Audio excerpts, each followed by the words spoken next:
हाइलाकांदी खराब सड़क के खिलाफ छात्रों और ग्रामीणों का प्रदर्शन।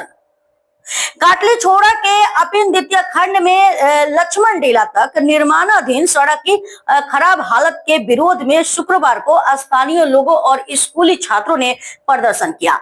कृषक मुक्ति संग्राम समिति के महासचिव फरीदुद्दीन लश्कर के नेतृत्व में हुए इस प्रदर्शन में सड़क निर्माण की धीमी गति और कीचड़ से भरे रास्तों पर नाराजगी जताई गई। लक्ष्मण टीला एलपी स्कूल के छात्रों को भारी परेशानी हो रही है। चेतावनी दी गई कि सुधार न होने पर लोक निर्माण विभाग का घेराव किया जाएगा।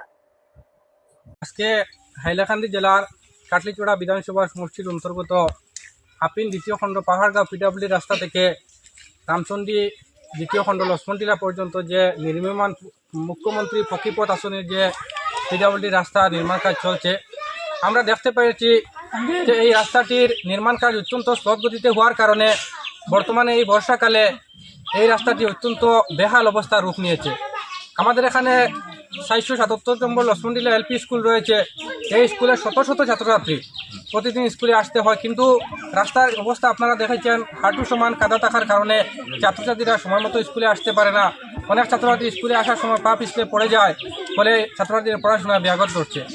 আমরা এই ব্যাপারে গ্রামবাসীদের পক্ষ থেকে অনেকেই বিভাগীয় ঠিকাদার ইসলামউদ্দিন ভাইয়ের সঙ্গে যোগাযোগ করেছিলেন, কিন্তু উনি কোনো এই ব্যাপারে পদক্ষেপ হাতে নেননি।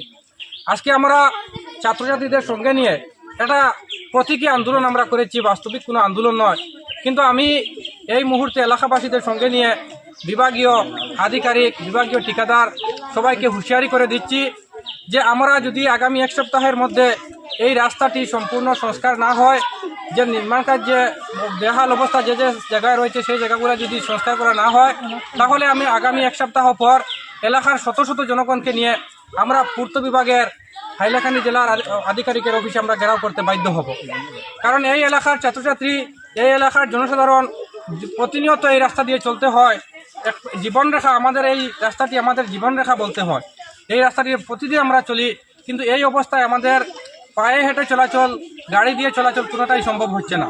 তাই আমরা এই ব্যাপারে অতি সত্বর ব্যবস্থা নিতে আমরা পিডব্লিউডি বিভাগের মুখ্য কার্যবাহী অধিবক্তার আমরা দৃষ্টি আকর্ষণ করছি।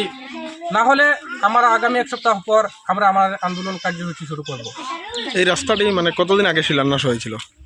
যে প্রায় এই শীতকালে 4-5 মাস আগে শুরু হয়েছে। 77 আমরা দেখতে পেয়েছি 77 লক্ষ টাকা ব্যয়ে রাস্তাটি নির্মাণ কাজ চলছে, কিন্তু একবারে স্লথ গতিতে নির্মাণ কাজ হচ্ছে।